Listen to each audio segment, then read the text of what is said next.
La France est un très grand consommateur de psychotropes, c'est-à-dire d'antidépresseurs, d'anxiolytiques, d'hypnotiques. Et pourquoi? Tout simplement parce qu'il y a des gros problèmes de stress qui sont générés à cause de cette société moderne dans laquelle nous vivons. Et je voudrais aujourd'hui vous parler à propos du stress et plus exactement comment sortir de cette problématique du stress et du fait d'être régulièrement stressé. D'abord, je voudrais définir un peu ce que c'est que le stress et quand et à quel moment particulièrement est-ce que nous pouvons le ressentir, ce stress, dans nos vies. La première chose, c'est que nous sommes davantage stressés quand le contrôle que nous exerçons est faible. C'est-à-dire que nous estimons que nous ne sommes pas vraiment au contrôle de la situation. La deuxième chose, c'est le critère, je dirais, d'imprévisibilité. Beaucoup de gens disent d'ailleurs « je suis stressé » quand ce sont des choses nouvelles, des choses imprévisibles, elles se produisent et je n'avais pas prévu à l'avance. Autre chose, c'est la nouveauté. Beaucoup de gens ressentent le stress, un stress accru, quand ce sont des nouvelles choses dans lesquelles ils rentrent, des choses qu'ils n'ont jamais expérimentées. Et enfin, le dernier critère, c'est quand on sent que notre ego est menacé, c'est-à-dire que nos compétences peuvent être discutées, où on sent que nos capacités peuvent être remises en question. Voilà, il faut savoir que le stress est biologique. C'est l'ensemble des réponses de notre organisme qui est soumis à des pressions ou des contraintes de la part de notre environnement. Alors pourquoi? À cause de relations tendues, à cause d'exigences élevées au travail ou même familiales. On ne réagit pas bien sûr tous de la même manière face à une même situation. Certains vont pouvoir rester relativement calmes et d'autres vont tout de suite sentir le stress, l'adrénaline monter. Donc le stress, lui, il a ça de particulier, c'est qu'il génère la peur. Et il génère aussi des incertitudes qui vont forcément influencer notre comportement et la physiologie aussi. L'organisme va sécréter à ce moment-là des hormones pour mobiliser le cerveau et les muscles et l'oxygénation va augmenter. Donc le stress occasionnel, on peut le gérer assez facilement, mais ce qui est beaucoup plus dur et dommageable, je dirais, pour l'organisme, c'est ce qu'on appelle le stress de longue durée qui, lui, peut déboucher sur de l'anxiété. Alors, si je deviens anxieux, cela va avoir des répercussions sur mon corps, mon organisme, puisque les fonctions digestives peuvent être perturbées.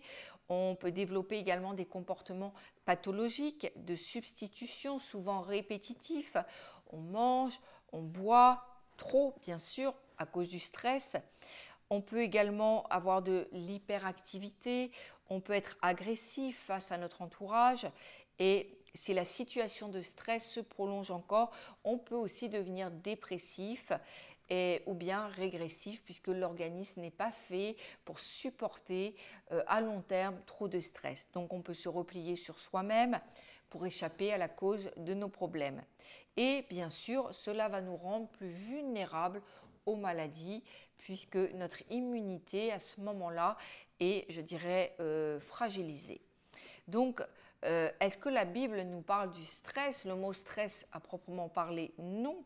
Mais je crois et nous pouvons voir dans la parole de Dieu que les disciples en premier ont dû vivre des situations de stress et notamment dans Marc 6, c'est un passage qui se situe après la première mission des 12 disciples.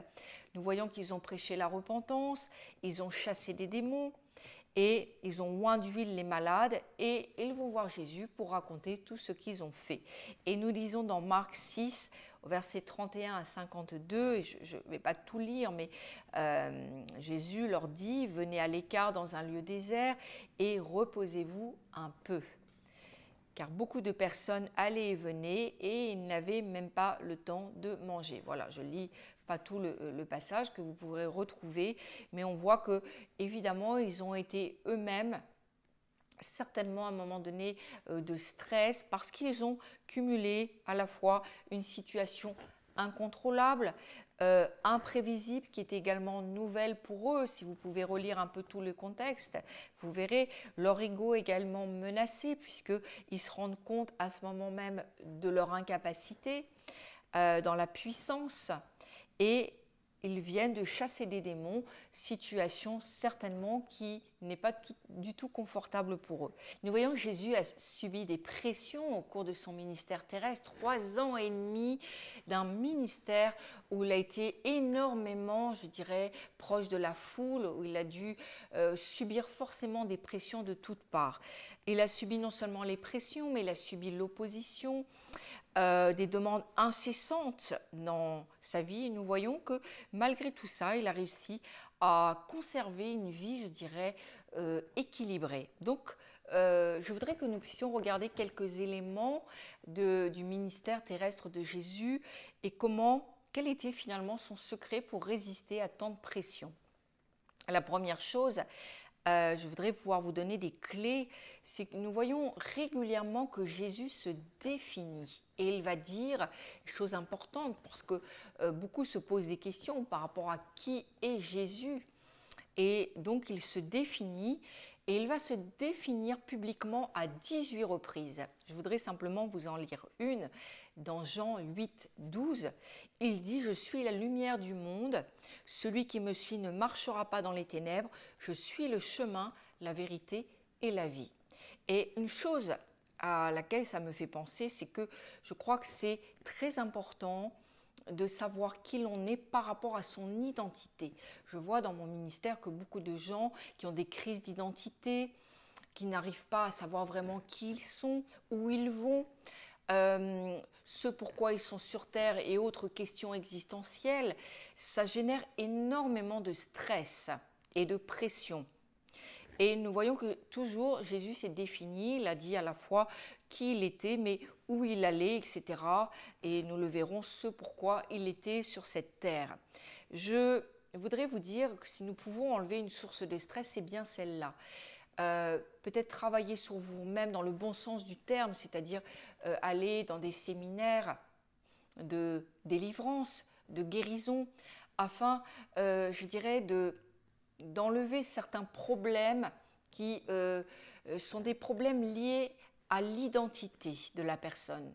Et je peux dire vraiment que les témoignages que j'ai, en particulier les témoignages des séminaires, quand les gens y participent, c'est de dire maintenant enfin, je n'ai plus de problème d'identité, je sais qui je suis. Alors je suis qui je suis, bien sûr nous savons, nous sommes un homme, une femme, jeune, vieux, etc. Ce n'est pas ça que je suis en train de vous dire, c'est mon identité par rapport à ce que dit la parole de Dieu, mon identité en Christ. Je sais enfin qui je suis, fils de Dieu, aimé du Père, toutes ces choses, vous voyez. Parce qu'il ne suffit pas de réciter des prières, ni même de proclamer des versets sur mon identité. Je sais que parfois, ce n'est pas une mauvaise chose. Les leaders spirituels vous disent réciter, proclamer des versets en ce qui concerne votre identité. Moi, je suis en train de vous parler aussi de votre valeur dans le Seigneur. Je crois que c'est des rémas. Il faut avoir des rémas. Il faut que ce ne soit pas simplement intellectuel. Il faut que ça vienne dans notre cœur et que ça nous transforme de l'intérieur. Hein, vous voyez, ce sont des choses, voilà, il faut vraiment des lâcher-prises, il faut qu'il y ait des pardons dans nos vies, il faut qu'il y ait des virages, des changements, il faut que vraiment que nous puissions être guéris pour savoir vraiment quelle est notre identité et quelle valeur j'ai aux yeux de Dieu. Donc, il y a aussi des mensonges du diable que nous avons pu croire, auxquels nous avons pu croire. Il va falloir en être délivrés. Je crois que quand nous savons vraiment, que nous arrivons à nous définir tel que Dieu nous définit, et marcher, je dirais, dire la même chose que ce que Dieu dit de nous, mais parce que nous avons eu un réma de ces choses, parce que nous sommes réconciliés avec nous-mêmes, avec Dieu, avec nous-mêmes et avec les autres. Et tout ça se fait dans un cheminement de délivrance aussi, de guérison personnelle. Donc c'est très important parce qu'on a beaucoup moins de stress. Ça, je peux vraiment vous le dire.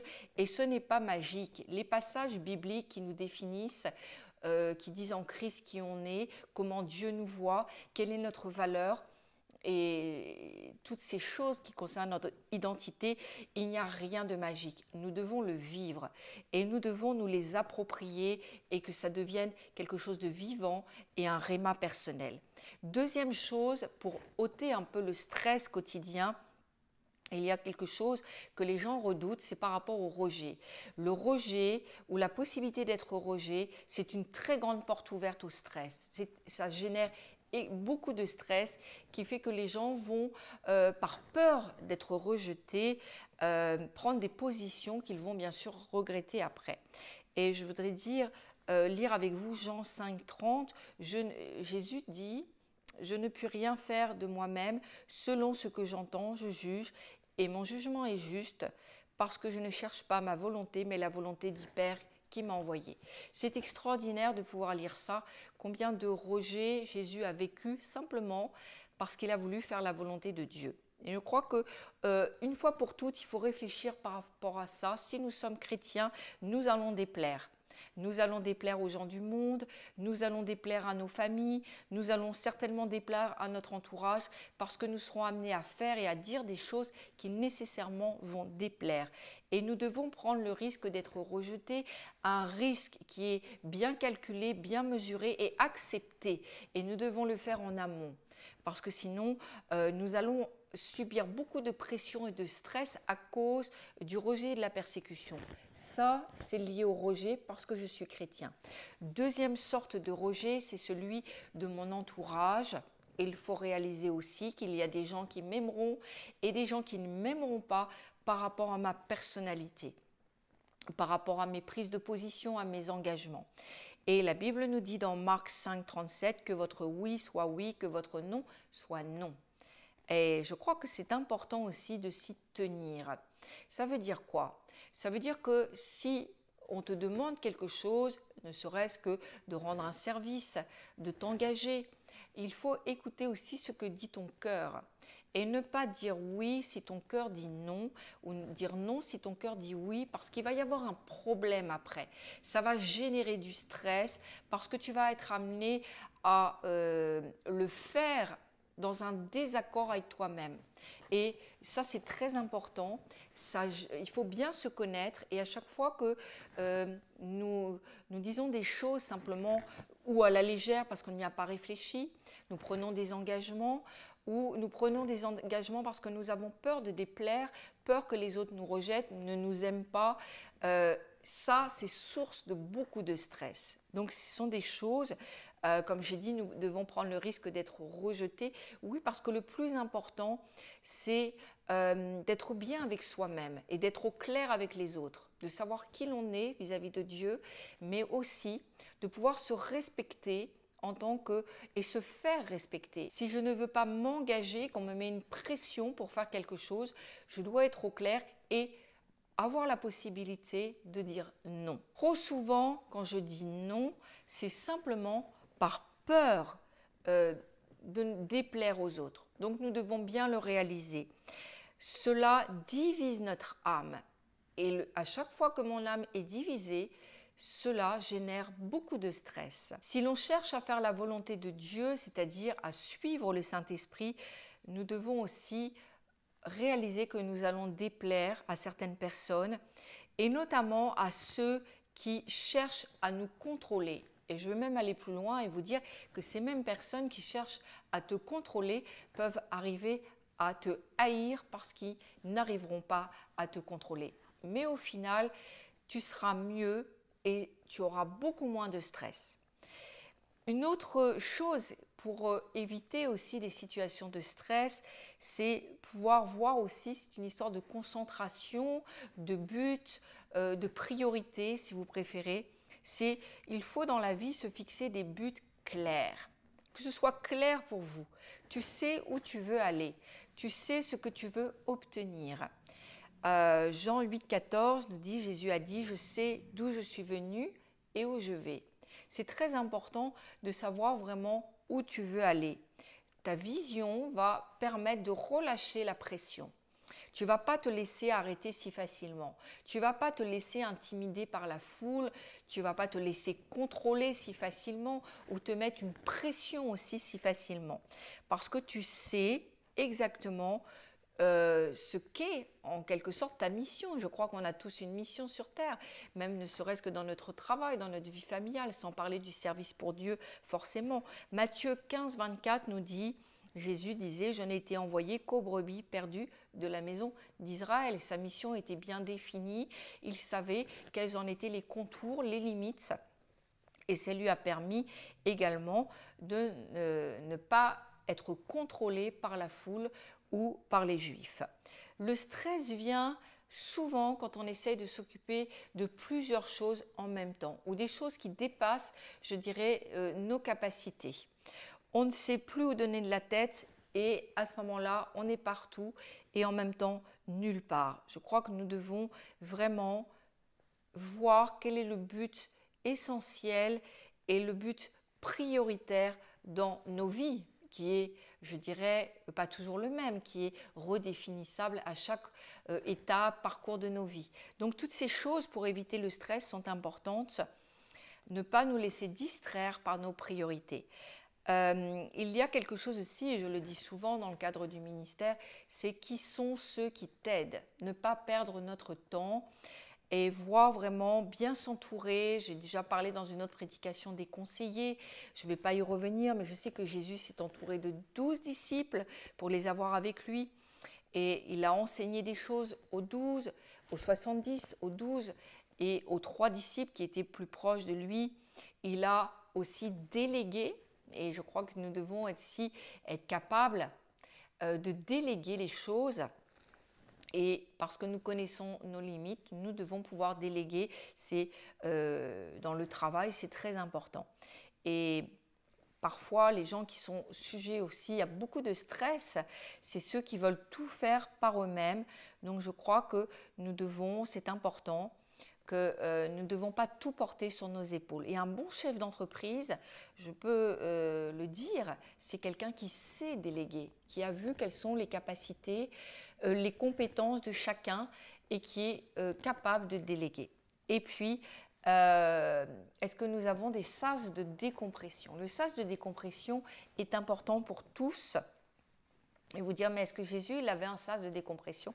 Oui, il avait un sas de décompression. Il était certainement l'homme le plus occupé sur cette terre que cette terre ait pu porter. Il avait son sas de décompression puisque la parole de Dieu nous dit qu'il allait prier seul à l'écart. Donc, voilà. Donc, il y a les temps que nous passons dans l'activité, la suractivité, l'hyperactivité. Il y a les temps.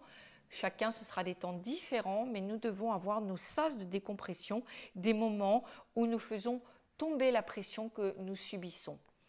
Et également, je voudrais vous encourager à prendre le temps de profiter de la vie aussi. C'est important de profiter de sa famille, de ses enfants, de ses petits-enfants. Tout cela est important. Nous devons travailler, ça je le dis souvent, mais c'est important en tant que chrétien, nous devons montrer l'exemple. Dieu a travaillé 6 jours à la création de la terre et s'est reposé le 7e jour, donc nous ne devons pas faire l'inverse, nous reposer 6 jours et travailler le 7e jour. Et Dieu a prévu que l'on travaille parce que ne pas travailler est également une source de stress. Nous savons pour avoir des témoignages que les gens qui sont au chômage, cela génère du stress. Donc prions pour que Dieu nous donne un travail, que nous puissions être épanouis dans un travail. Mais la chose importante, c'est de contrebalancer le travail avec du repos. Parce que le mal de ce siècle, nous ne le dirons jamais assez, c'est vraiment l'hyperactivité. L'équilibre dans une vie, la modération va amener vraiment, va éloigner le stress de nos vies et amener du bien-être. Donc l'antidote, c'est ma confiance, la confiance que je vais placer en Dieu et cette confiance doit grandir. Et de même que mon stress doit être diminué et être limité. Une image pour moi qui est extraordinaire, c'est cette confiance que Pierre avait alors qu'il dormait dans la prison. Et nous voyons que c'était une circonstance très particulière puisqu'il allait être mis à mort. Et je crois que s'il y a bien quelque chose qui doit être à l'apogée du stress, c'est l'approche de la mort. Ça génère bien sûr énormément de stress. Et cette image de Pierre qui avait une confiance absolue en Dieu, doit nous parler aussi et nous dire que oui, c'est possible, que nous pouvons aussi nous appuyer vraiment complètement sur Dieu pour nos problèmes présents, mais pour nos lendemains et bien sûr notre avenir. Je voudrais simplement prier avec vous quelques instants et vous bénir par rapport à cela. Si vous êtes stressé régulièrement, si vous sentez les pressions de la vie, vous pouvez incliner vos têtes quelques instants et répéter après moi: Seigneur Jésus, je ne sais pas de quoi sera fait demain, mais je sais que tu as pour moi des projets de bonheur et non de malheur. Je décide aujourd'hui de te faire confiance pour mon présent, mais également pour mon devenir. Et je remets entre tes mains mes lendemains. Tu as promis que chaque jour, à chaque instant, tu serais avec moi. Alors je m'accroche à cette promesse. Fais grandir en moi ma confiance en toi, ma foi, car c'est dans le calme et la confiance que réside ma force. Je répète, car c'est dans le calme et la confiance que réside ma force. Que vous ayez des problèmes de nerfs, des problèmes de stress, des problèmes de digestion, d'hyperactivité, de dépression, je proclame au nom de Jésus-Christ la grâce de Dieu, la paix de Jésus-Christ sur vous. Et je proclame que tout ce qui vous amène le stress, tous ces esprits de peur, de stress, d'anxiété, au nom de Jésus-Christ, que vous en soyez libérés pour la seule gloire du nom de Jésus-Christ. Amen. Voilà, si cet enseignement vous a touché, ça vous a parlé, je vous demande de liker, de partager, de vous abonner aussi à mon YouTube, à mon Facebook et bénissez les autres aussi. Tous ceux qui sont dans la pression, de la peur du lendemain, bénissez-les et envoyez-leur, partagez avec eux cet enseignement et cette prière. À très bientôt, soyez bénis.